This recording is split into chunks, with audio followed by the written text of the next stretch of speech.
इध शोचति पेच शोचति पापकारी उभयत्थ शोचति सो शोचति सो विहच्यति दिस्वा कम्म किलट्ठमत्तनो इध मोदति पेच मोदति कत पुञ्जो यथ उभमोदति सो मोदति सो पमोदति दिस्वाकम विशुद्धिमत्तनो इध तप्पति पेच तप्पति पापकारी उभयत्थ तप्पति पापं मे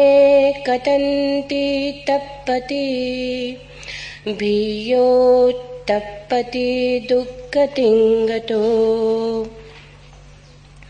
वहुंपि चेसंहितं भासमानो न तक्करो होति नरोपमत्तो गोपो वगावो गणयं परेशं न भागवा सामान् झस्स होति अपक्कपि चेसंहितं भासमानो धम्मस्स होति अनुधम्मचारी रागञ्जदोषञ्जपहाय मोहं समप्पजानो सुविमुक्तचित्तो अनुपादियानो इदवा हुरं वा स्वभागवा सामान् झस्स होति।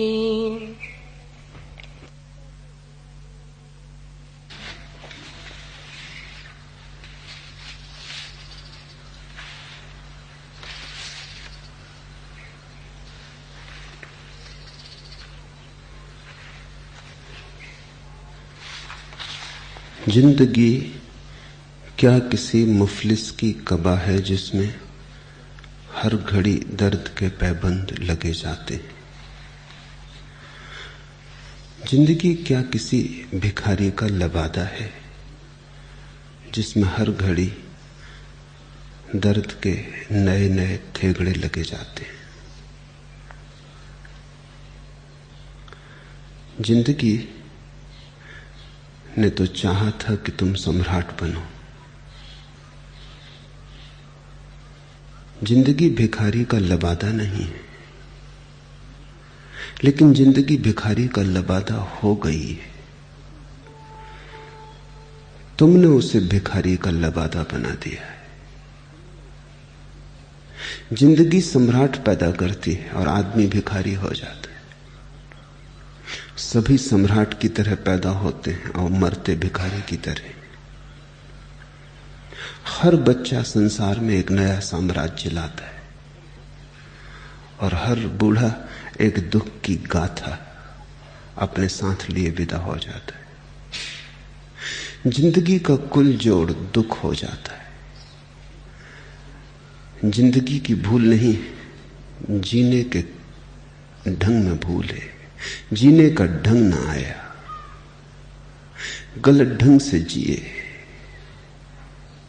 तो जहां स्वर्ण बरस सकता था वहां हाथ में केवल राख लगी। जहां फूल खिल सकते थे वहां केवल कांटे मिले और जहां परमात्मा के मंदिर के द्वार खुल जाते वहां केवल नरक निर्मित हुआ। तुम्हारी जिंदगी तुम्हारे हाथ में है। जिंदगी कोई निर्मित घटना नहीं, अर्जित करनी होती है। जिंदगी मिलती नहीं, बनानी होती। मिलती तो है कोरी स्लेट, कोरा कागज। क्या तुम उस पर लिखते हो वो तुम्हारे हाथ में है। तुम दुख की गाथा लिख सकते हो, तुम आनंद का गीत लिख सकते हो। नहीं, ये बात गलत है जिंदगी क्या किसी मुफलिस की कबा है जिसमें हर घड़ी दर्द के पैबंद लगे जाते हैं। ये बात गलत है, लेकिन ये बात अगर आदमी को देखें तो बिल्कुल सही मालूम होती। कभी कोई बुद्ध, कोई महावीर, कोई कबीर और ढंग से जीता है और सारी जिंदगी आनंद का एक उत्सव हो जाती। कबीर ने कहा है, खूब जतन से ओढ़ी कबीरा, ज्यों की त्यों धर देनी चतरिया। जतन, खूब जतन से। कितने होश से तुम जीवन को जीते हो, कितने जतन से, उस पर ही निर्भर करेगा। अगर दुखी हो तो ध्यान रखना जतन से नहीं जी रहे हो। दुख बढ़ता जाता है तो ध्यान रखना गलत दिशा पकड़ ली है। किसी और को दोष मत देना, क्योंकि किसी और को दोष देके कोई कभी बदल ना पाया। किसी और को दोष मत देना, क्योंकि किसी और को दोष देने का अर्थ जीवन का रूपांतरण फिर कभी भी ना हो पाएगा। अगर आंख में आंसू हो तो कारण अपने हृदय में खोजना। कौन रोता है किसी और की खातिर ए दोस्त, सबको अपनी ही किसी बात पर रोना आया। अगर ओंठों पर मुस्कुराहट हो तो भी कारण भीतर है, आंखों में आंसू हो तो भी कारण भीतर है। जिसने देखा कि कारण बाहर है वही अधार्मिक है। जिसने ये बात समझ ली कि मेरी जिंदगी में जो भी घट रहा है वो मेरा ही कृत्य है, वो मेरे ही होश और जतन या बेहोशी और गैर जतन का परिणाम है, वह व्यक्ति धार्मिक हो गया। फिर दुख ज्यादा देर तुम्हारे पास ना रह सकेगा। फिर तुम अचानक पाओगे एक क्रांति शुरू हुई।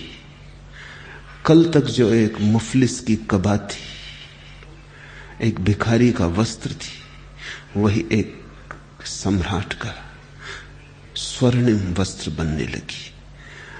कल तक जहां सिवाय कंकड़ पत्थर के कुछ भी न मिला था, वहीं हीरे जवाहरात उपलब्ध होने लगे।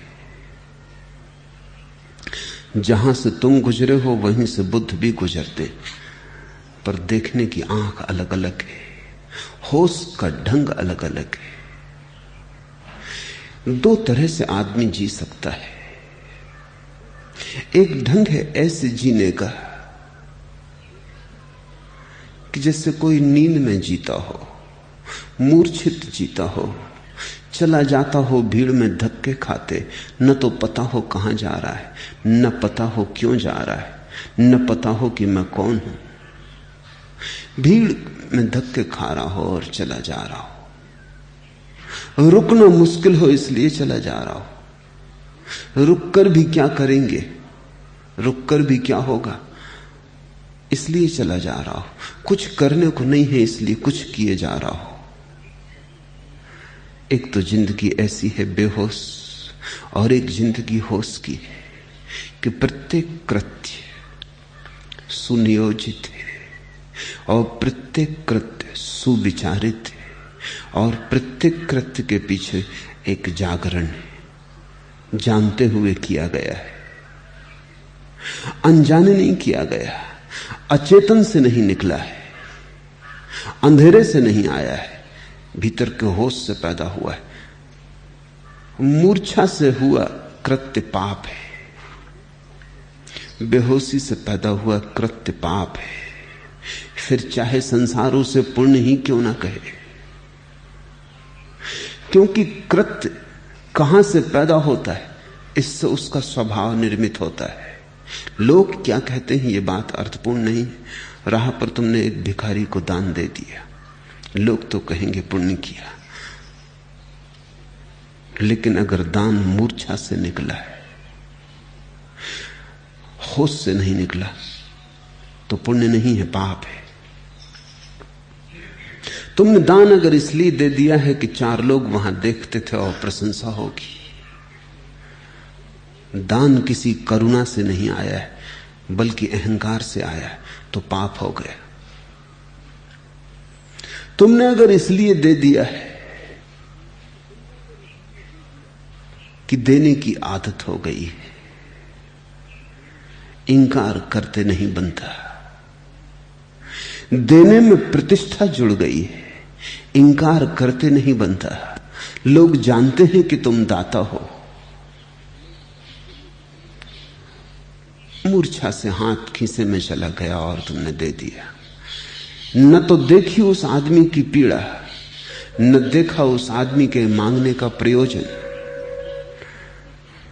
जैसे शराब में न मस्त कोई जाता हो बेहोश और दान दे दिया हो, सुबह याद भी ना रही तो पुण्य नहीं हुआ। कृत्य का गुण तय होता है तुम्हारे भीतर कहां से कृत्य आया। अगर होश में आया हो तो उठना बैठना भी पुण्य हो जाता है, और अगर बेहोशी में आया हो तो प्रार्थना और पूजा भी पाप हो जाती। मूल उद्गम असली सवाल है, कहां से आ रहा है कृत्य? जो कृत्य मूर्छित वही पाप, जो कृत्य जागृत वही पुण्य। बुद्ध कहते हैं इस लोक में शोक करता है और परलोक में भी पापी दोनों जगह शोक करता है। वह अपने मैले कर्मों को देखकर शोक करता है, वह अपने मैले कर्मों को देख के पीड़ित होता है, इस लोक में भी परलोक में भी। पापी के जीवन को हम थोड़ा समझें, क्योंकि वही अधिकांश में हमारा जीवन है। पाप का अर्थ है मूर्छा। तो जब मूर्छा में तुम कुछ करते हो, उस घड़ी मूर्छा के कारण कुछ भी उपलब्ध नहीं होता। मूर्छित को कैसे कुछ उपलब्ध होगा? जैसे एक आदमी बेहोशी में बगीचे से गुजर जाए, फूल सुगंध बांटते रहेंगे पर उसे न मिलेगी। सूरज की किरणें नाचती रहेंगी पर वह नाच उसके लिए हुआ न हुआ बराबर है। बगीचे की सुगंध, बगीचे की ठंडी हवा उसे घेरेगी, उसे छुएगी, लेकिन वो होश में नहीं। वर्तमान में जो नहीं है वो उत्सव से वंचित रह जाएगा, और जो होश में नहीं है वो वर्तमान में नहीं हो सकता। वर्तमान में होना और होश में होना एक ही बात को कहने के 2 ढंग हैं। तो पापी कभी जी ही नहीं पाता, केवल जीने की योजना बनाता है। या जो जीवन उसने कभी नहीं जिया उसकी स्मृति को संजोता है, या जो जीवन वो कभी नहीं जिएगा उसकी कल्पना करता है, सपने निर्मित करता है, लेकिन जीता कभी नहीं, क्योंकि जीना तो अभी और यही है। तो पापी जीवन से ही वंचित रह जाता है। ध्यान रखना, बुद्ध ये नहीं कह रहे हैं जैसा कि साधारण धर्मगुरु कहते हैं कि पापी दुख पाता है क्योंकि उसने पाप किया, परमात्मा उसे पाप का फल देगा। बुद्ध की परमात्मा को बीच में लाने की प्रवृत्ति नहीं है। बुद्ध तो ये कह रहे हैं कि पापी इस लोक में भी और उस लोक में भी सुख से वंचित रह जाता है, और सुख से वंचित रह जाना दुख है, आनंद से वंचित रह जाना पीड़ा है, महोत्सव से वंचित रह जाना महानरक में पड़ जाना है। कोई नरक में डालता नहीं, न ही कोई दंड दे रहा है, न ही कोई तुम्हारे कृत्यों का लेखा जोखा रख रहा है, लेकिन पापी के जीने का ढंग ऐसा है कि वो चूक जाता है, और जो इस लोक में चूक जाता है वो परलोक में भी चूकेगा, क्योंकि चूकने की आदत मजबूत हो जाती। तुम थोड़ा ख्याल करो, तुम कभी वर्तमान में होते हो, भोजन कर रहे होते हो लेकिन मन कहीं और, प्रार्थना कर रहे होते हो लेकिन मन कहीं और, सिर झुक रहा होता है मंदिर में लेकिन तुम वहां नहीं। अगर कभी परमात्मा आई भी तुम्हें खोजते हुए तो तुम घर पर ना मिलोगे। तुम घर पर कभी हो ही नहीं। अगर वो तुम्हारी प्रार्थना सुन ले, और मैं जानता हूं बहुत बार उसने तुम्हारी प्रार्थना सुनी, हर बार सुनी, लेकिन जब भी वो आता है तुम्हें घर नहीं पाता, तुम कहीं और हो। तुम्हें खुद ही पता नहीं कि तुम कहां हो। तुम्हारा कोई पता ठिकाना नहीं, तुम्हें खोजे भी तो कहां खोजे। तुम ऐसे ही हो जैसे किसी मेहमान को निमंत्रण दे आए हो, और जब मेहमान घर आता है तो तुम्हें घर पाता ही नहीं। मेजबान कभी घर मिलता ही नहीं। जीवन को तुम खोजते हो, जीवन तुम्हें खोज रहा है। इस बात को थोड़ा ठीक से समझ लो। तुम जीवन को खोज रहे हो, जीवन तुम्हें खोज रहा है, और तुम जीवन को खोजने में ही गंवा रहे हो। खोजने की जरूरत नहीं, जीवन मिला ही हुआ है। उसने सब तरफ से तुम्हें घेरा है, वही सब तरफ से बरस रहा है। रोए रोए में, श्वास श्वास में जीवन की ही पुलक है, जीवन का ही नृत्य है। कहां तुम खोजने जा रहे हो? जहां भी जाओगे गलत जाओगे। जाना गलत है, होना सही है। जाने में ही तो तुम वर्तमान से चूक जाते हो। तुम कहते हो कल कल सुख पाएंगे, न तो बीते कल मिला, न आना वाले कल मिलने वाला है, क्योंकि कल कभी आता नहीं। आता हुआ लगता है, सदा आता है, लगता है आया आया, आता कभी नहीं। जो आता है वो आज है, जो आता है वो अभी है। इस क्षण को तुम कल के लिए मत स्थगित कर देना। जिसने आज को जीने के लिए कल पे छोड़ा वही पापी है। तब फिर ऐसा मन अतीत की स्मृतियां करता है। और बड़े मजे की बात यह है कि तुम जिन बातों की स्मृतियां करते हो उन बातों में भी तुम मौजूद न थे। वो भी तुम्हारा ख्याल है, क्योंकि जब वे बातें घट रही थी तब तुम कहीं और थे। मेरे एक मित्र के साथ में ताजमहल गया था। 3-4 घंटे हम वहां थे, पूरे चांद की रात थी, लेकिन वो ताजमहल को न देख पाए क्योंकि उनको फोटो लेने थे।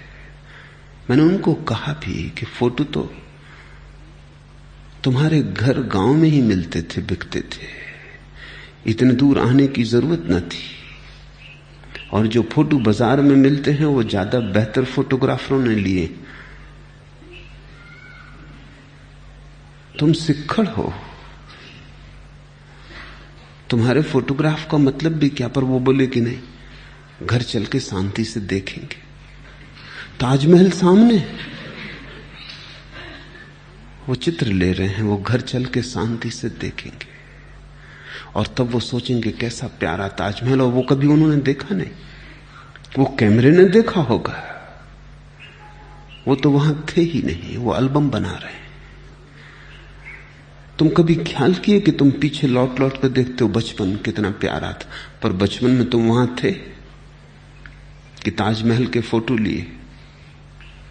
कोई भी बच्चा वहां नहीं है।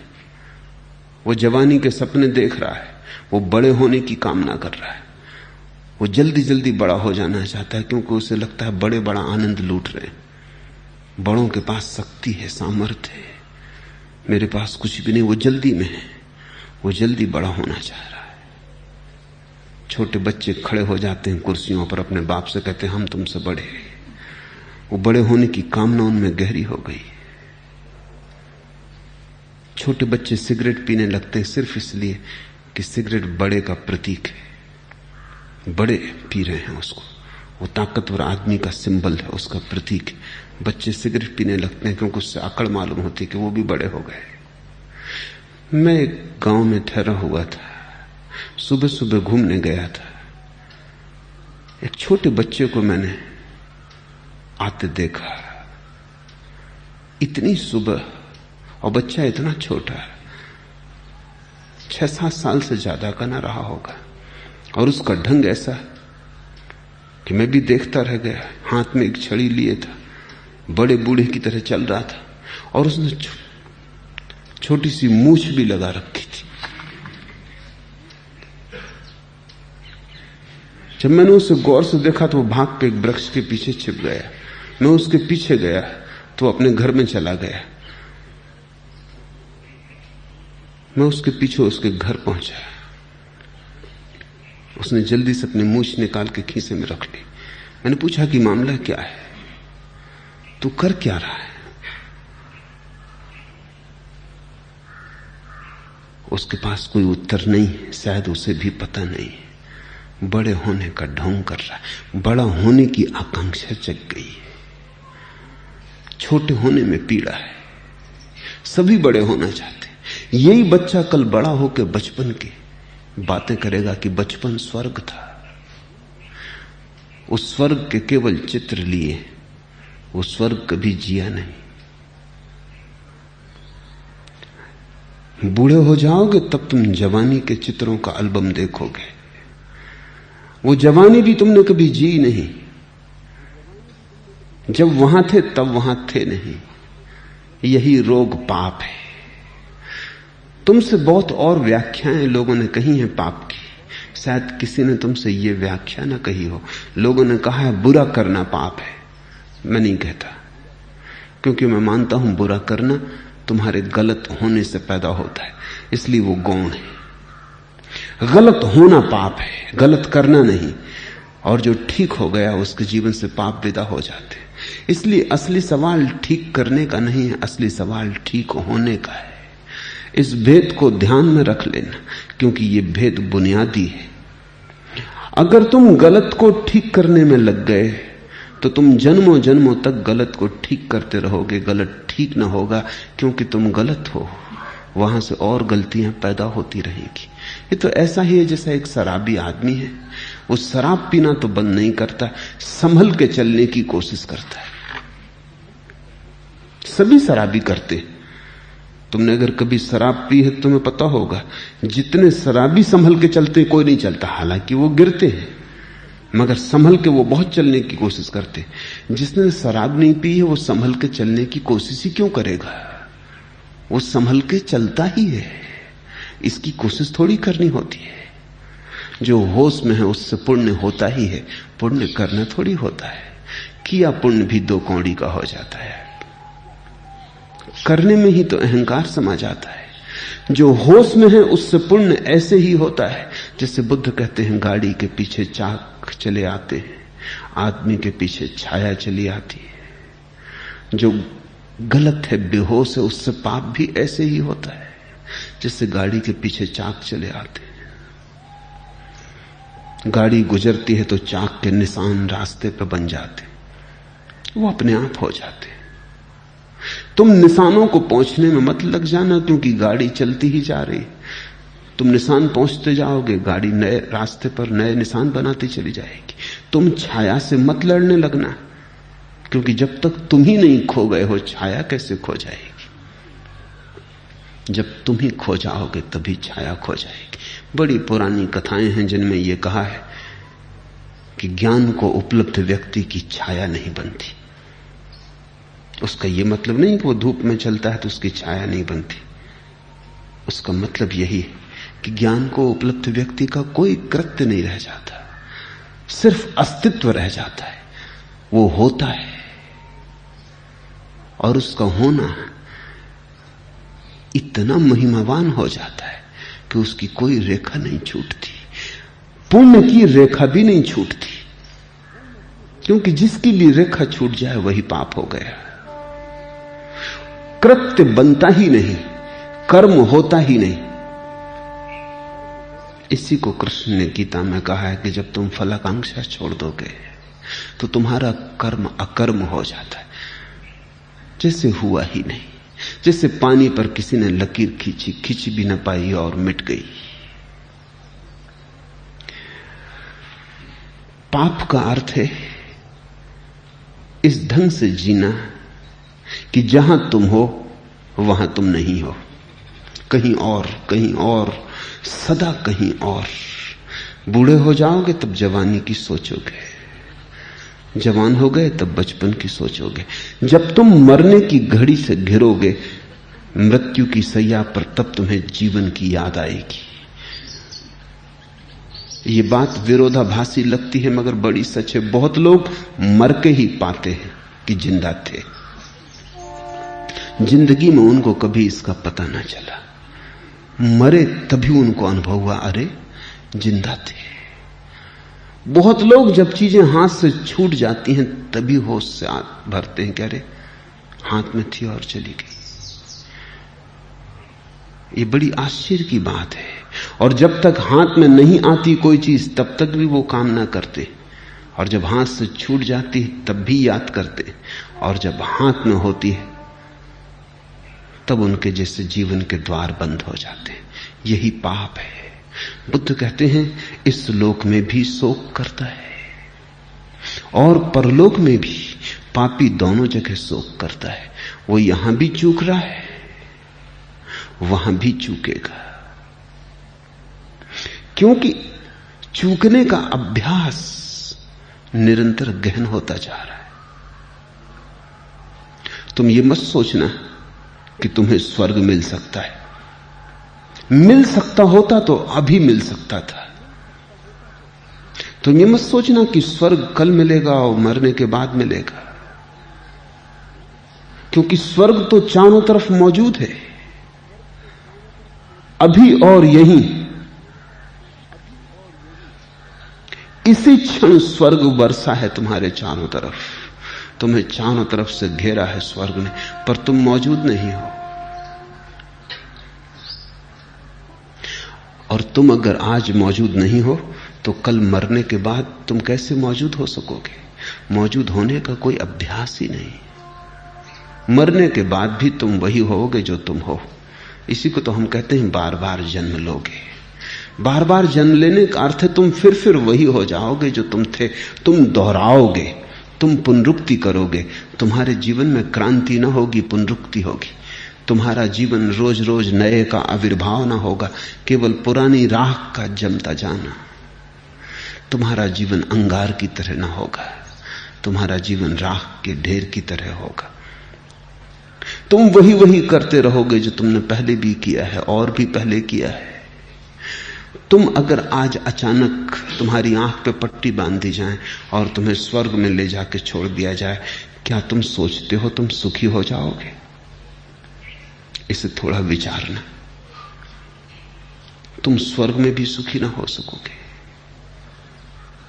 तुम वहां भी नरक खोज लोगे, क्योंकि तुम्हें आता ही नहीं उस बात को देखना जो मौजूद हो। अन्यथा तुम स्वर्ग में छोड़े ही गए हो। ये मैं कोई कल्पना नहीं कर रहा हूं, तुम स्वर्ग में छोड़े ही गए हो और आंख पे पट्टी भी नहीं बांधी हुई है। फिर से एक बार सूरज को देखो, फिर से एक बार फूलों को देखो, फिर से एक बार पक्षियों के गीत सुनो जैसे कभी ना सुने हो। फिर से एक बार नए और ताजे होकर जिंदगी से संपर्क साधो। फिर से एक बार अभी और यहीं उत्सव में डूब जाओ। अचानक तुम पाओगे स्वर्ग था। चूकते हम इसलिए न थे कि स्वर्ग दूर था, चूकते हम इसलिए थे कि स्वर्ग में थे, लेकिन वर्तमान में होने की कला ना आती थी। इस लोक में भी शोक करता है और परलोक में भी पापी दोनों जगह शोक करता है। वह अपने मैले कर्मों को देखकर शोक करता है, पीड़ित होता है। अतीत को याद करता है तो सिवाय मैले कर्मों के कुछ दिखाई नहीं पड़ता। सोया हुआ आदमी मैले कर्म ही कर सकता है। उसकी पूरी कथा, उसका पूरा इतिहास मैले कर्मों का होता है। जैसे किसी ने नींद में चित्र बनाया हो, देखता है कुछ समझ में नहीं आता, एक बेबूझ पहेली मालूम पड़ती है, स्याही के धब्बे मालूम पड़ते हैं, रंग बेतरतीब है, कुछ समझ में नहीं आता, जैसे किसी पागल ने बनाया हो। यद्यपि पागल मिल जाएंगे उसकी प्रशंसा करने को भी, क्योंकि दूसरे भी इतने सोए हुए, तुम्हारे जीवन की प्रशंसा करने वाले लोग मिल जाएंगे, क्योंकि वे भी तुम जैसे। मैंने सुना है कि पिकासो के चित्रों की एक प्रदर्शनी पेरिस में हुई। एक चित्र के पास बड़ी भीड़ थी और लोग बड़ी प्रशंसा कर रहे थे, और तब पिकासो आया और उसने आके चित्र को सीधा टांगा। वो गलती से उल्टा टंगा था। लोग उसकी प्रशंसा कर रहे थे, उनमें से किसी को यह भी पता न चला कि वो उल्टा टंगा है। पिकासो के चित्र उल्टे या सीधे फर्क करना मुश्किल है। पिकासो भी कैसे करता था यह भी मुश्किल है।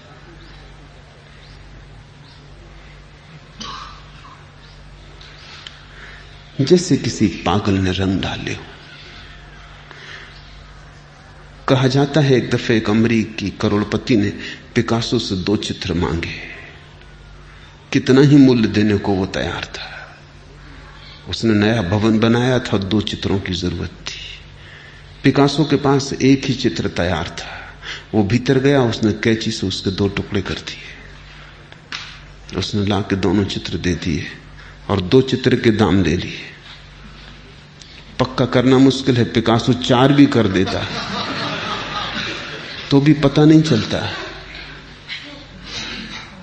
पिकासो के चित्रों में मनुष्य की पूरी विक्षिप्तता प्रकट हुई, और अगर उसके चित्रों का इतना समादर हुआ तो उसका कुल कारण इतना था कि मनुष्य के मन की जैसी दशा है उसका ठीक ठीक चित्रण उसके चित्रों में हो गया है। पिकासो के चित्रों को अगर थोड़ी देर गौर से देखते रहो तो तुम परेशान होने लगोगे, और थोड़ी देर गौर से देखो तो तुम घबराने लगोगे। अगर तुम देखते ही रहो रात भर टकटकी लगा के, सुबह तक पागल हो जाओगे। जैसे किसी ने बेहोशी में, विक्षिप्तता में रंग फेंक दिए। लेकिन यही तुम्हारी जिंदगी है। बुद्ध कहते हैं पापी अपने मैले कर्मों को देख के शोक करता है। देखता है पीछे तो सिवाय अंधेरे के कुछ भी दिखाई नहीं पड़ता। अंधेरे में अपनी ही विक्षिप्त आवाजें और चीत्कार सुनाई पड़ते हैं। अंधेरे में अपने ही पैरों के पद चिन्ह बने दिखाई पड़ते हैं। उनसे ऐसा नहीं लगता कि कोई नाचा हो। उनसे ऐसा लगता है जैसे जंजीरों बंधा हुआ कोई कैदी गुजरा हो। उन कृत्यों को देखकर ऐसा नहीं लगता कि किसी जीवन में फूल खिले हों। उन्हें देखकर ऐसे ही लगता है कि कोई जीवन अनखिला ही डूब गया है। उन्हें देखकर ऐसा लगता है कि सुबह हुई ही नहीं और सांझ हो गई, सूरज निकला ही नहीं और डूब गया, कली खिली ही नहीं और मुरझा गई। शोक होता है पीछे देखकर, और आगे की आशा बांधे रखता है पापी। परलोक पापी की आशा है, कोई परलोक नहीं है। जो है अभी है, यहां है, सब अभी है, यहां है, कोई परलोक नहीं। परलोक पापी की आशा है, भविष्य पापी की कल्पना है। वर्तमान पुण्यात्मा का जीवन है, भविष्य पापी की आकांक्षा है। भविष्य की आकांक्षा तभी पैदा होती जब वर्तमान बांझ होता है। जब वर्तमान में कुछ भी नहीं होता तो आदमी आगे की अपेक्षा करता है, क्योंकि बिना आशा के फिर जिएगा कैसे? अभी तो कुछ भी नहीं। अगर तुम आज ही अपने को देखो तो आत्महत्या करने का मन होगा, कुछ भी तो नहीं है। तुम कहते हो कोई फिक्र नहीं, आज तक कुछ भी नहीं हुआ, कल होगा। हिम्मत बढ़ती है, सिर फिर खड़ा हो जाता है, पैर फिर मजबूत हो जाते। आज तक सब व्यर्थ हुआ, कोई चिंता की बात नहीं, कल आ रहा है। कल के साथ सारी आशाएं फलीभूत होंगी, सब बीज अंकुरित होंगे, सब कलियां खिलेंगी। कल आ रहा है और कल कभी आता नहीं, और रोज कल को तुम आगे सरकाए चले जाते हो। ऐसे ही एक दिन तुम मर जाते हो। परलोक पापी की आशा है। ये सुनकर तुम्हें हैरानी होगी, पुण्यात्मा परलोक की बात ही नहीं करता। पुण्यात्मा कहता है यही है, अभी है। पुण्यात्मा ये नहीं कहता कि परमात्मा आकाश में बैठा है। पुण्यात्मा कहता है परमात्मा ने सब तरफ से घेरा है, श्वास श्वास में वही भीतर जा रहा है, वही बाहर जा रहा है। पापी कहता है परमात्मा आकाश में बैठा है। पुण्यात्मा तुम में झांकता है और परमात्मा को पाता है। पापी चारों तरफ देखता है, कहीं कोई परमात्मा नहीं दिखाई पड़ता, सब तरफ दुश्मन दिखाई पड़ते हैं। वो कल्पना करता है परमात्मा की, वो आकाश में बैठा है। क्योंकि इतने दुश्मनों के बीच जीना मुश्किल है, कोई सहारा चाहिए। कल्पना में सहारे खोजता है पापी। सत्य में उसके लिए कोई सहारा नहीं है, क्योंकि सत्य में होने का उसे ढंग ही ना आया, उतना जतन ना आया। बस इसी धुन में रहा, मर के मिलेगी जन्नत, तुझको ए शेख न जीने का करीना आया। उसे जीने का करीना ना आया, ढंग ना आया, जीने की शैली ना आई। वो इसी आशा में रहा कि मरेंगे तब जन्नत, तब स्वर्ग होगा। जिसने स्वर्ग को यहां ना पाया वो कहीं भी ना पा सकेगा। जिसने यहां खोया वो सब जगह खो देगा। इस लोक में और परलोक में भी पापी शोक करता है।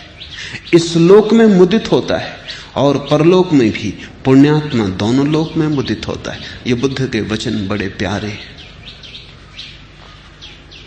इस लोक में मुदित होता है, खिलता है,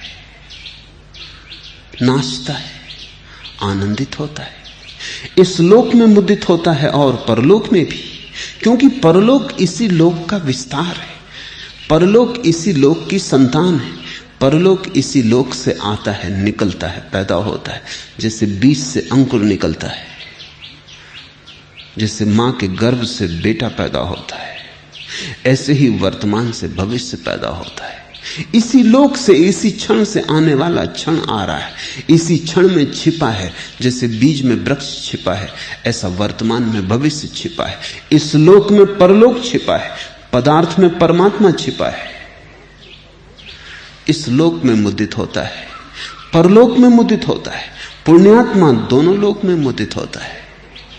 क्यों? जिसे यहां मुदित होना आ गया, उसे सब जगह मुदित होना आ गया। असली सवाल लोक का नहीं है, असली सवाल प्रमुदित होने की कला का है। जिसे हंसना आ गया, जिसे नाचना आ गया, जिसने जीवन की धुन को पकड़ लिया और जो जीवन के गीत में तालबद्ध होना सीख गया, जो जीवन के साथ छंद का अनुभव करने लगा, जिसके पैर जीवन के नाच के साथ पड़ने लगे, जीवन की बांसुरी ने जिसके हृदय को छू लिया, वो सभी जगह प्रमुदित होता है। तुम उसे नरक में ना डाल सकोगे। शास्त्र कहते हैं पुण्यात्मा स्वर्ग जाता है, पापी नरक जाता है। बात बिल्कुल भिन्न है। पापी कहीं और जा नहीं सकता। ऐसा नहीं कि नरक भेजा जाता है, कहीं भी भेजो पापी नरक पाता है। ऐसा नहीं कि पुण्यात्मा को स्वर्ग भेजा जाता। कौन बैठा है सब हिसाब करने को? कौन इस सब व्यवस्था को बिठाता रहेगा? किसको पड़ी है? पुण्यात्मा को कहीं भी भेजो वो स्वर्ग पहुंच जाता है। मैं एक कहानी पढ़ता था। यूरोप का एक बहुत बड़ा विचारक हुआ एडमंड बर्ग। वो रोज सुनने जाता था एक पादरी को। पादरी ने एक दिन चर्च में कहा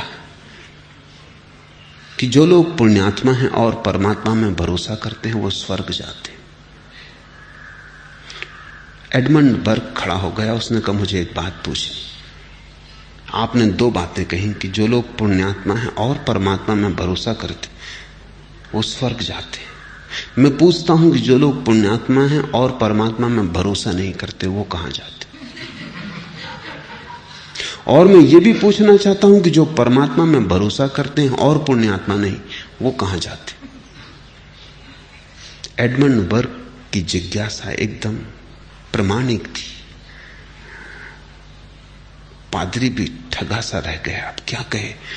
उसे बड़ी उलझन हो गई। अगर वो कहे कि जो लोग पुण्यात्मा हैं और परमात्मा में भरोसा नहीं करते वो भी स्वर्ग जाते, तो स्वभावतः वर्ग कहेगा फिर परमात्मा में भरोसे की जरूरत, पुण्य ही काफी है।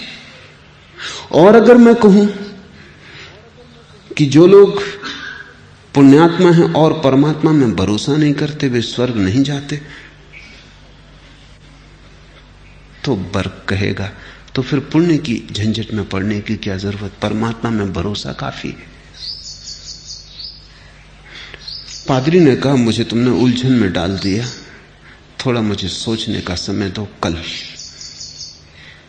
रात भर पादरी सो न सका। आदमी निष्ठावान रहा होगा, चालाक नहीं, बुद्धिमान रहा होगा। बहुत सोचा लेकिन उलझन न हल हुई। सुबह सुबह बोर होते होते रात भर का जागा सोचता सोचता नींद लग गई। नींद में उसने एक सपना देखा कि वो ट्रेन में बैठा है। उसने लोगों से पूछा ये ट्रेन कहां जा रही? उन्होंने कहा ये स्वर्ग जा रही। उसने कहा चलो अच्छा हुआ, यही तो मुझे पूछना था, ये अच्छे हुआ आंख से ही देख लूंगा। तो उसने सोच रखे नाम मन में, जैसे सुकरात परमात्मा में भरोसा नहीं करता था, आदमी पुण्यात्मा था। जैसे बुद्ध, इससे और पुण्य की साकार प्रतिमा कहां पाओगे? लेकिन आदमी परमात्मा में भरोसा नहीं करता था। तो उसने कहा ठीक है, अगर ये बुद्ध और ये सुकरात स्वर्ग में मिल गए तो उत्तर साफ हो जाता है कि परमात्मा में भरोसे की जरूरत नहीं। अगर ये स्वर्ग में ना मिले तो भी उत्तर साफ हो जाता है कि पुण्य से कुछ भी ना होगा, असली चीज परमात्मा में भरोसा है। स्वर्ग के स्टेशन पर उतरा, बड़ी हैरानी हुई। स्टेशन बड़ा उदास था, जिससे कई जमानों की धूल जमी हो, किसी ने साफ ना की हो। थोड़ा हैरान हुआ, जाके गौर से देखा, तख्ती पर तो स्वर्ग ही लिखा है। गांव में प्रविष्ट हुआ, बड़ी बेरौनक थी बस्ती। कहीं फूल खिलते न मालूम पड़ते थे और किसी घर से वीणा के स्वर न उठते थे। कहीं कोई नाचता न मिला। मिले भी ऐसे धर्मगुरु, पादरी, मुनि, मगर कोई रौनक न मिली। ऐसे जैसे मुर्दे चल रहे हैं। कहीं कोई महोत्सव न मिला। जिंदगी ऐसी लगी जैसे कि बोझ हो वहां। उसने पूछा कैसे कि सुकरात, गौतम बुद्ध, लोगों ने कहा नाम सुने नहीं, यहां नहीं दूसरी जगह नरक में खोजो। भागा, स्टेशन आया, पूछा कि नरक की गाड़ी भाग्य से खड़ी थी, जा ही रही थी। वो बैठ गया। नरक पहुंचा तो बड़ा हैरान होने लगा, जैसे किसी महोत्सव में प्रवेश हो रहा हो। बड़ा स्वच्छ था स्टेशन, जीवन मालूम पड़ता था। फूल खिले थे, गीत बजते थे, लोग चलते थे तो उनके पैरों में गति थी, रौनक थी, रंग बिरंगापन था, जीवन का इंद्रधनुष जैसे खिला था। वो बड़ा हैरान हुआ कि तो कुछ गड़बड़ है, नाम में तख्ती में कुछ भूल चूक हो गई, इसको स्वर्ग होना चाहिए। उसने पूछा कि सुकरात और बुद्ध? उन्होंने कहा वो यहां है और नाम में कोई गलती नहीं हुई है, उनके आने से ही ये नरक स्वर्ग हो गया।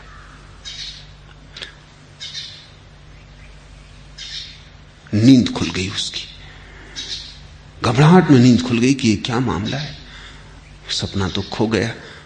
जब वो सुबह चर्च गया, उसने कहा कि भाई मैं कुछ और न कह सकूंगा, लेकिन रात एक सपना आया है, वो मैं दोहरा देता हूं। उत्तर में सपने में मुझे ऐसा दिखाई पड़ा, कहां तक सही है कहां तक झूठ है कुछ कह नहीं सकता, मेरी कोई सामर्थ्य भी नहीं इसका निर्णय लेने की। इतना मुझे दिखाई पड़ा, और वो ये कि जहां भी पुण्यात्मा पुरुष पहुंच जाते हैं वहीं स्वर्ग है, जहां पापी पहुंच जाते हैं वहीं नरक है। पापी नरक जाते हैं ऐसा नहीं, पापी अपना नरक अपने साथ लेके चलते हैं। और पुण्यात्मा स्वर्ग जाते हैं, ऐसा नहीं। पुण्यात्मा अपना स्वर्ग अपने साथ लेके चलते हैं। तुम उन्हें कहीं भी फेंक दो। और मुझे भी बात जचती है, सपना नहीं सच मालूम होती। बुद्ध को तुम नरक में भी डाल दो तो तुम नरक में न डाल सकोगे, ये असंभावना है। बुद्ध वहां स्वर्ग खड़ा कर लेंगे। बुद्ध अपना स्वर्ग अपने साथ लेके चलते हैं। वो बुद्ध के जीवन की हवा है, वो उनके आसपास चलता हुआ मौसम, उसको तुम उनसे छीन ना सकोगे। नरक बदल जाएगा, बुद्ध ना बदलेंगे। तुम बुद्ध को दुखी नहीं कर सकते, तो तुम नरक में कैसे डाल सकते हो?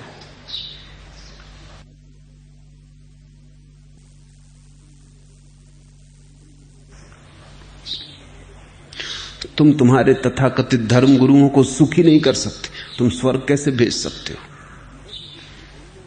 बस इसी धुन में रहा, मर के मिलेगी जन्नत, तुझको ए सैक न जीने का करीना आया।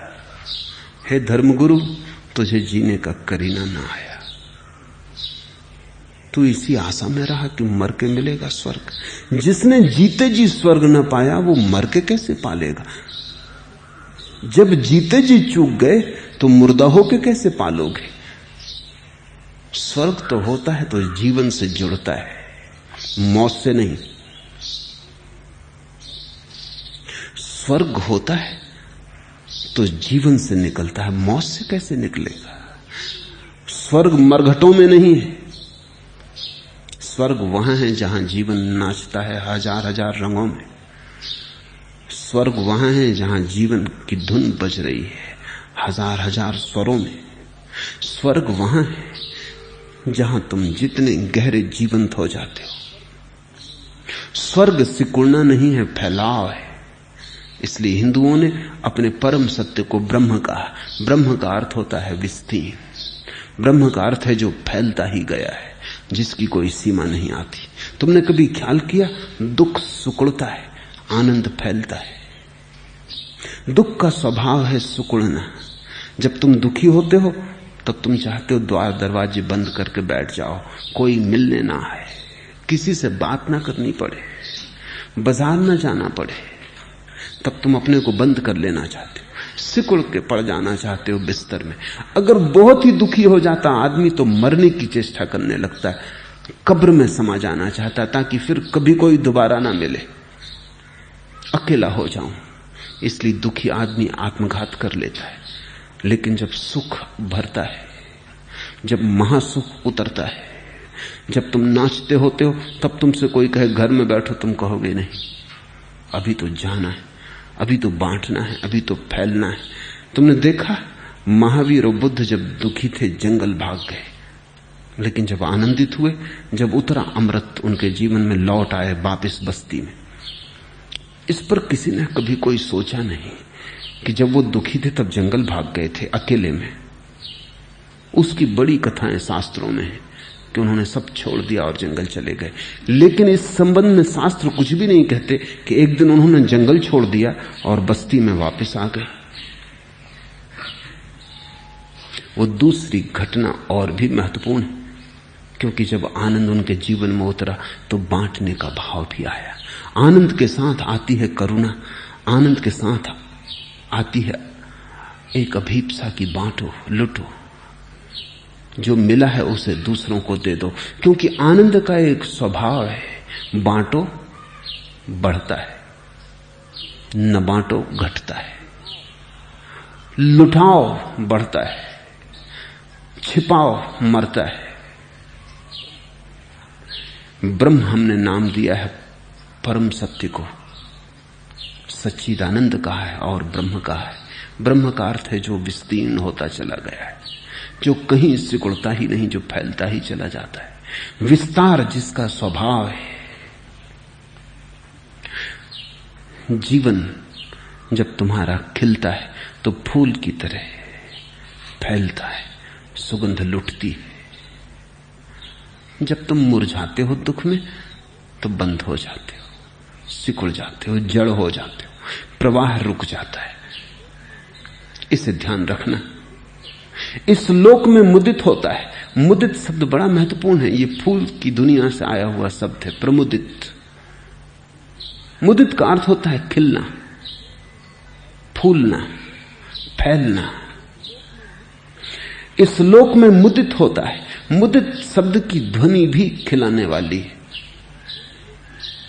और परलोक में भी, क्योंकि परलोक कहीं और थोड़ी है, इसी लोक से निकलता है, इसी लोक की श्रृंखला है, इसी लोक का अगला कदम है।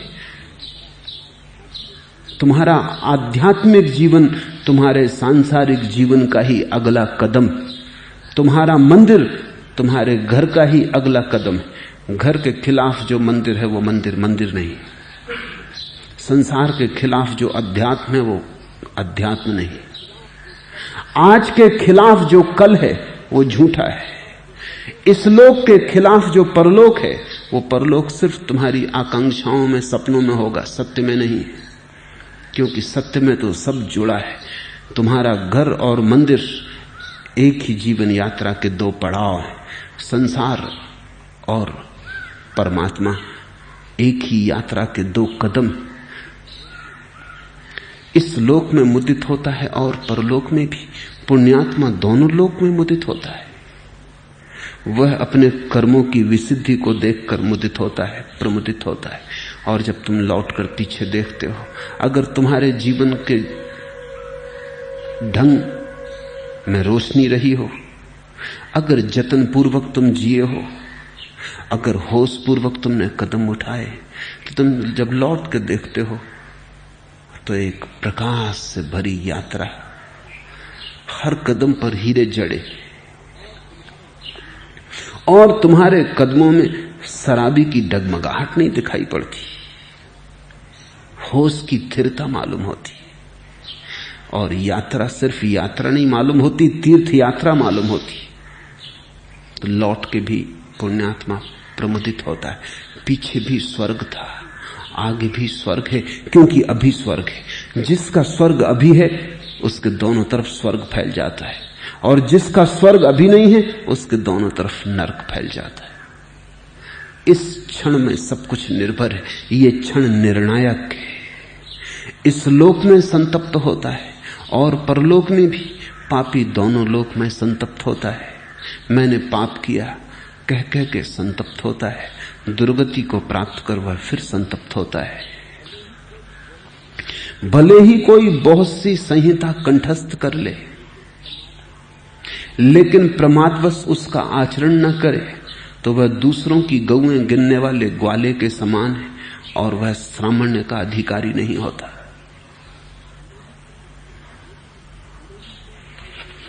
भले ही कोई पूरा वेद कंठस्थ कर ले, संहिता कंठस्थ कर ले, लेकिन उसका आचरण न करे, कितना ही ज्ञानी हो जाए, लेकिन ज्ञान उसका जीवन न बने, तो वो पाप में ही जिएगा। जानने से पुण्य का कोई संबंध नहीं है, जीने से संबंध है। खुश्क बातों में कहां ए शेख कैफे जिंदगी, वो तो पीकर ही मिलेगा जो मजा पीने में है। पीने के संबंध में कितनी बातें याद कर लो, शराब के सब फार्मूले कंठस्थ कर लो, परमात्मा के संबंध में जो कहा गया है याद कर लो, कितनी ही संहिता कंठस्थ कर लो, वो तो पीकर ही मिलेगा जो मजा पीने में। खुश्क बातों में कहां, वो तो पीकर ही मिलेगा जो मजा पीने में। तो बुद्ध कहते हैं कि जब तक जो तुमने जाना वो तुम्हारा जीवन ना हो, जब तक तुम्हारे जीने और तुम्हारे जानने में अंतर होगा, तब तक तुम भटकोगे। जब तुम्हारा जानना ही जीवन होगा और तुम्हारा जीना ही जानना होगा, जब तुम्हारे होने में और तुम्हारे बोध में कोई अंतर न रह जाएगा, जब संहिता कंठ में ना होगी, हृदय में होगी, जब वेद केवल मस्तिष्क की खुजलाहट ना होगी, हृदय का भाव बनेगा, तब चाहे शब्द भूल जाएं, सिद्धांत विस्मृत हो जाएं, लेकिन तुम जीते जागते प्रमाण होगे। तुम सिद्धांत होगे। तुम्हारे पास चाहे ईश्वर को प्रमाणित करने का कोई तर्क ना हो, लेकिन तुम ही तर्क हो गए होगे, तुम्हारी मौजूदगी प्रमाण बनेगी। इसलिए तो बुद्ध ईश्वर की बात नहीं करते, वो स्वयं ईश्वर के प्रमाण हैं। उन्हें देखकर जिसको भरोसा ना आया, उसे तर्क देकर भी भरोसा कैसे दिलाया जा सकेगा। एक युवक ने बुद्ध से पूछा है एक दिन कि मुझे आनंद, निर्वाण, मोक्ष, इन पर कोई भरोसा नहीं आता, आप कृपा करें और मुझे समझाएं। बुद्ध ने कहा, मुझे देखो, और अगर मुझे देखकर भरोसा ना आया तो मेरे कहने से कैसे भरोसा आ जाएगा। मैं यहां मौजूद हूं प्रमाण की तरह, और अगर तुम मुझे नहीं देख पाते तो तुम मुझे सुन कैसे पाओगे। जिसने मुझे देखा उसे सुनने की जरूरत न रही, और जिसने सुनने का ही ध्यान रखा वो मुझे देख ना पाएगा। भले ही कोई बहुत सी संहिता कंठस्थ कर ले, लेकिन प्रमादवश उसका आचरण ना करे। जानना तो बड़ा सरल है, क्योंकि जानने से अहंकार को बड़ी तृप्ति मिलती है। मैं जानने वाला हो गया,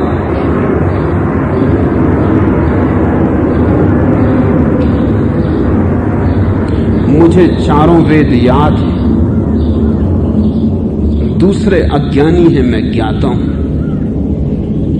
जानने में एक अकड़ है, एक अहंकार है, प्रमाद है। इसलिए तुम पंडित को बड़ा अकड़ा हुआ पाओगे। अकड़ कोड़ी है, नपुंसक है, भीतर कुछ भी नहीं है, लेकिन पंडित को तुम बड़ा अकड़ा पाओगे। वो सब तरफ कहे बिना कहे घोषणा करता है कि मैं जानता हूं। जानने से तो अहंकार कटता नहीं, बढ़ता है। जीने से गिर जाता है। जो परमात्मा के रास्ते पर या सत्य के रास्ते पर एक कदम भी चलेगा वो झुकने लगेगा। जो शास्त्र के रास्ते पर लाख कदम भी चले, झुकना तो दूर रहा और भी अकड़ जाएगा। शास्त्र खोपड़ी को और भी भर देते हैं, मिटाते नहीं। शास्त्र हृदय से और दूर कर देते हैं, पास नहीं लाते। शास्त्रों में सत्य नहीं मिलता किसी को। शास्त्रों से तो और अहंकार मजबूत हो जाता है। भले ही कोई बहुत सी संहिता कंठस्थ कर ले, लेकिन प्रमादवश उसका आचरण न करे तो वह दूसरों की गौएं गिनने वाले ग्वाले के समान। बड़ा प्यारा प्रतीक है। इससे ग्वाला तुम्हारे गांव भर की गौओं को इकट्ठा करके जंगल ले जाता है, दिन भर चराता है, गिनती रखता है, लौटा लाता है, कहता 500 गौएं चरा के लौटा। तो एक गौ तुम्हारी नहीं है, उसमें सब दूसरों की है। वेद कितने ही सुंदर हों, दूसरे की गौएं। उपनिषद कितने ही सुंदर हों, दूसरे की गौएं। तुम्हारा क्या है? ग्वाले ही बने रहोगे, मालिक कब बनोगे? शब्द सीख लेने से आदमी ग्वाला ही रह जाता है। और गौएं कितनी ही हो, अपनी एक भी नहीं, सब उधार, सब दूसरों की। लेकिन ग्वालों में भी अकड़ होती। अगर एक ग्वाला 100 गौएं रखता है और दूसरा ग्वाला 500, तो 500 वाला ज्यादा आंकड़ा रखता। वो कहता तू है क्या मेरे सामने? 100 गौएं चराता, मैं 500 चराता। मगर गौएं सब दूसरों की हैं, 100 हो कि 500 हो। तुम चतुर्वेदी हो कि त्रिवेदी कि द्विवेदी, इससे क्या फर्क पड़ता है? गौएं सब दूसरों की। अपनी कोई एक भी गाय हो तो ही जीवन को पुष्ट करती है, तो ही उसका दूध तुम्हें मिल सकता है, तो ही तुम उसके मालिक हो। वो दुबली पतली हो, दीन दरिद्र हो, अपनी हो, तो भी किसी की स्वस्थ स्वीडन से आई गाय के मुकाबले भी बेहतर है।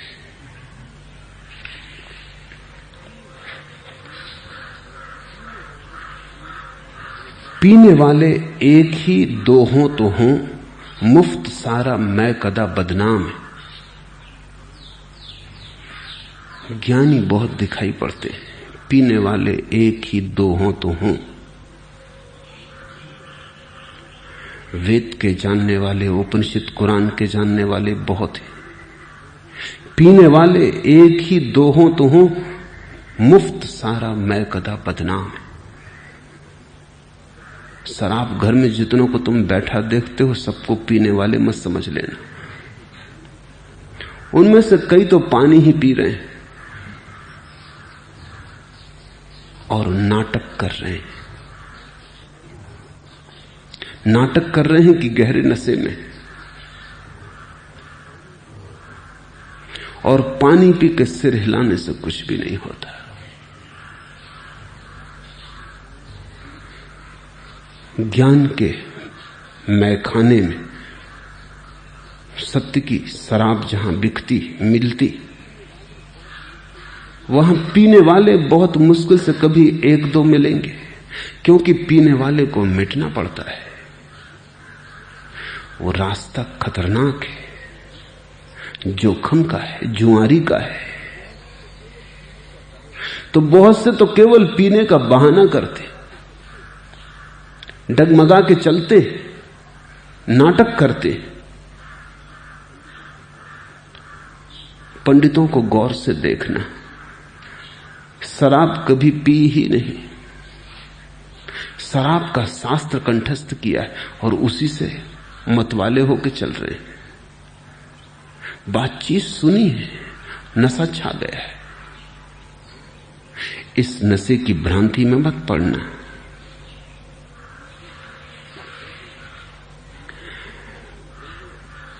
जो दूसरों की गौएं गिनने वाले ग्वाले के समान है, वह श्रामण्य का अधिकारी नहीं हो सकता।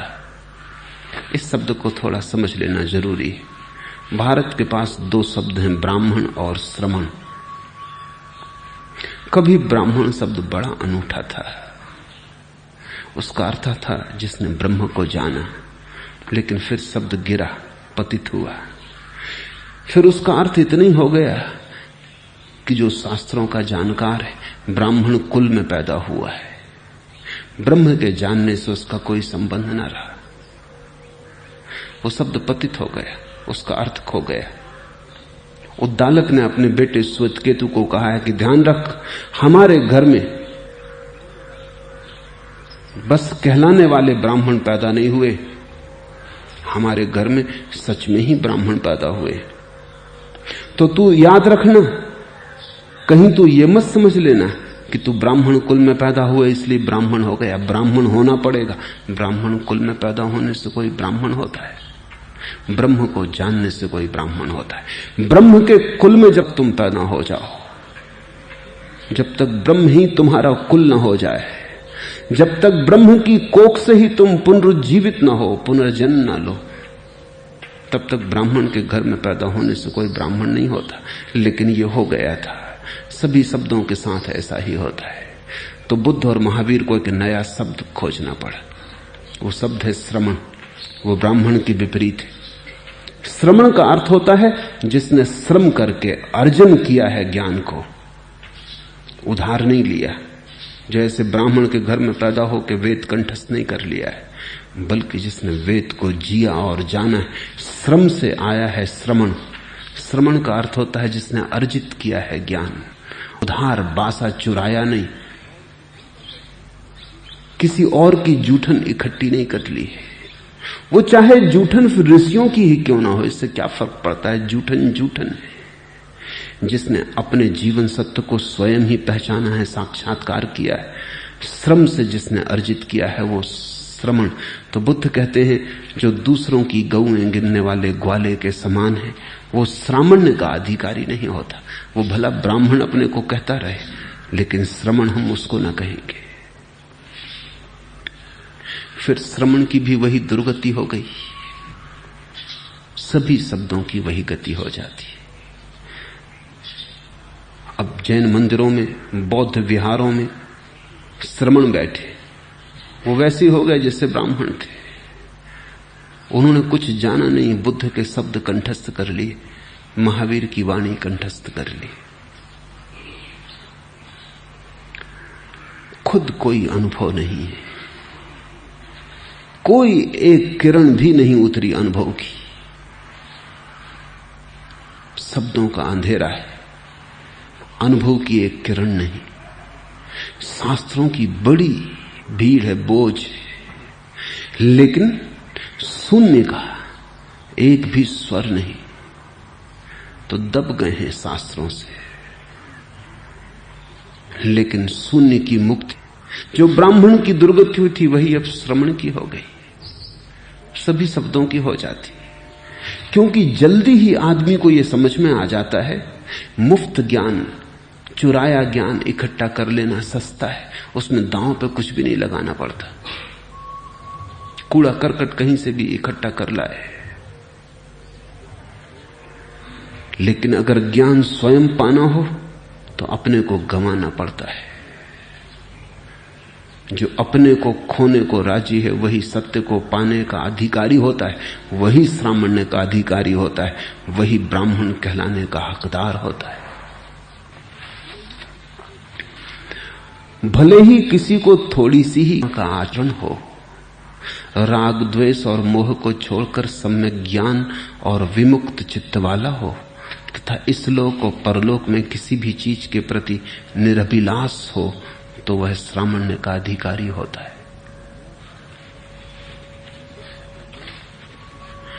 लुफ्ते मैं तुझसे कहूं क्या जाहिद, हाय कम वक्त तूने पी ही नहीं। वो जो शराब का मजा है, लुफ्ते मैं क्या कहूं जाहिद,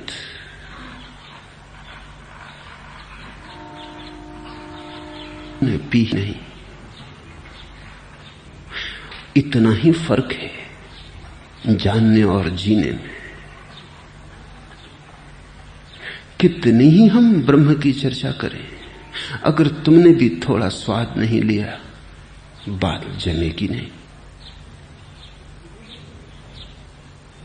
कितने ही हम ब्रह्म के चित्र तुम्हारे सामने उभारना चाहें, लेकिन अगर थोड़ी सी तुम्हारे भीतर भी किरण नहीं उतरी, अगर थोड़ी सुबुगाहट तुम्हारे भीतर के बीज ने अनुभव नहीं की, अगर थोड़ा तुम्हारा बीज भी नहीं टूटा, तो तुम समझ ना पाओगे। तुम सो भी गवाही बने, तुम्हारा अनुभव भी कहे कि हां ठीक है। तुम्हारा अनुभव कहे, विचार नहीं। तर्क से तो मैं तुम्हें समझा दूं, लेकिन तर्क से कहीं प्यास बुझी, शब्द से तो मैं तुम्हें भरोसा दिला दूं, लेकिन शब्दों के भरोसों से कहीं पेट भरा है। शास्त्र कितना ही ब्रह्म की चर्चा करते रहे, लेकिन तुम्हें किसी दिन पीनी पड़ेगी ये शराब, तुम्हें भी डोलना पड़ेगा उस नशे में, तुम्हें भी होश हवास खोकर, लोक लाज खोकर, मीरा ने कहा सब लोग, तुम्हें भी पग घुंघरू बांध नाचना पड़ेगा, मत वाला होना पड़ेगा, तो ही उस मदिरा का स्वाद तुम्हें आएगा। आचरण पर जोर इसीलिए है, भले ही किसी को थोड़ी सी ही संहिता कंठस्थ हो या ना हो, वेद सुना हो न सुना हो, लेकिन धर्म का जीवन हो, होशपूर्ण जीवन हो, आनंदपूर्ण जीवन हो, उत्सवपूर्ण जीवन हो, प्रमुदित जीवन हो, राग द्वेष और मोह को छोड़कर, क्यों दर्द के पैबंद लगे जाते हैं। तथा इस लोक और परलोक में किसी भी चीज के प्रति निरभिलाष हो, क्योंकि जिसकी आशा आगे भागी जा रही है वो यहां इसी क्षण मौजूद जीवन से अपरिचित रह जाएगा, वो कभी परिचित ना हो पाएगा। जीवन यहां, तुम कहीं और। तो बुद्ध ने कहा है इतनी सी भी अभिलाषा न रह जाए, परलोक पाने की, स्वर्ग पाने की, परमात्मा को पाने की भी अभिलाषा न रह जाए। इसलिए बुद्ध जानते हुए कि परमात्मा है और चुप रहे, क्योंकि शब्द निकाला मुंह, ऐसा नहीं कि बेजुबां थे।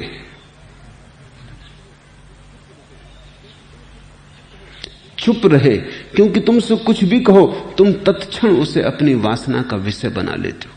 अगर मैं ईश्वर के तुमसे गुणगान करूं, तुम्हारा मन कहता है तो फिर ईश्वर को पाना है, चाहे कुछ भी हो जाए ईश्वर को पाके रहेंगे। तुम पूछने आ जाते हो क्या करे जिससे ईश्वर मिल जाए।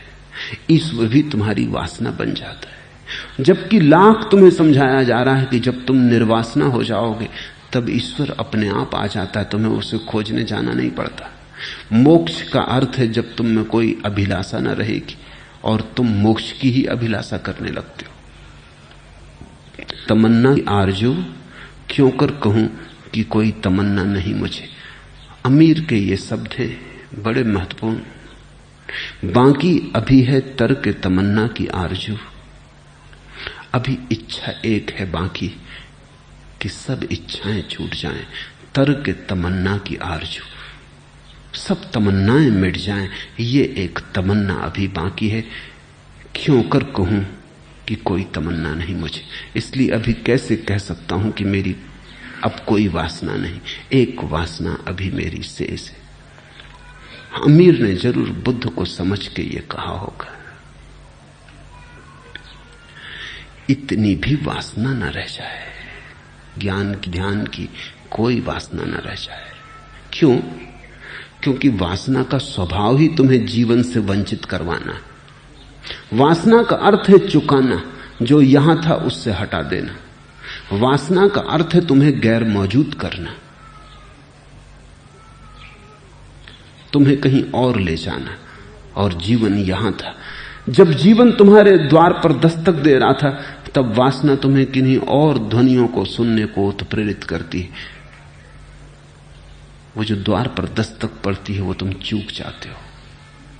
वासना के शोरगुल में वो जो धीमी सी आवाज प्रतिपल तुम्हारे भीतर से उठ रही है, तुम्हारे परमात्मा की आवाज, तुम्हारी संसार की, कभी परमात्मा की, निर्वाण की, कभी धन की, कभी धर्म की, इससे कोई फर्क नहीं पड़ता।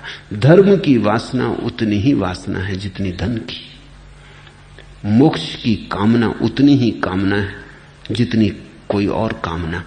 कामना कामना में कोई भी भेद नहीं है, क्योंकि कामना का मूल स्वभाव जो मौजूद है उससे तुम्हें चुकाना है। और निर्वासना का अर्थ है जो मौजूद है उसमें होना, जो अभी है, जो यहां है, उसके साथ तालमेल बिठा लेना, उसके साथ स्वरबद्ध हो जाना, छंदोबद्ध हो जाना। इस क्षण के पार तुम न जाओ, लेकिन तुम उसके जीवन में हो, होशपूर्ण जीवन हो उसका, जागृत। तो वेद जानने की जरूरत नहीं, क्योंकि तुम स्वयं वेद हो जाते हो। तुम जो बोलोगे होगा वेद, तुम जो कहोगे होगा उपनिषद। उठोगे